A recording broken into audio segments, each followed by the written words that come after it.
Razia protokol kesehatan kini tengah gencar dilakukan. Pusat keramaian jadi sasaran untuk memastikan warga tak abai pada aturan pencegahan COVID-19 itu. Meski masih ditemukan sebagian membandel, namun umumnya warga mulai sadar. Mereka mulai menggunakan masker kala berada di luar ruangan. Protokol kesehatan memang terus digencarkan, apalagi di awal tahun 2021 ini. Angka kasus COVID-19 di Sulawesi Selatan yang kembali melonjak jadi alasan utamanya.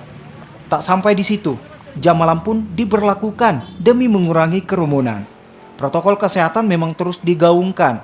Pasalnya inilah senjata utama dalam memerangi COVID-19 sebelum vaksinasi dilakukan. Sebenarnya simpel, karena kan yang diserang itu adalah organ pernafasan. Kalau organ-organ pernafasan ini bisa kita lindungi, insya Allah tidak kena. Yaitu dengan apa? Jaga jarak. Kalau jaga jarak seperti ini, tidak mungkin ada droplet. Tidak mungkin. Kenapa? Karena kita pakai masker.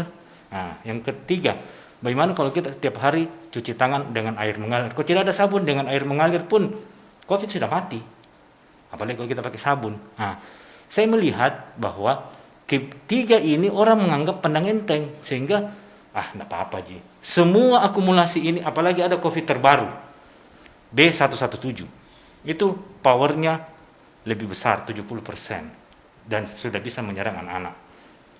Kasus sudah banyak yang terpapar anak-anak di COVID. Bagaimana dengan kita ini orang tua kalau anak tak sakit?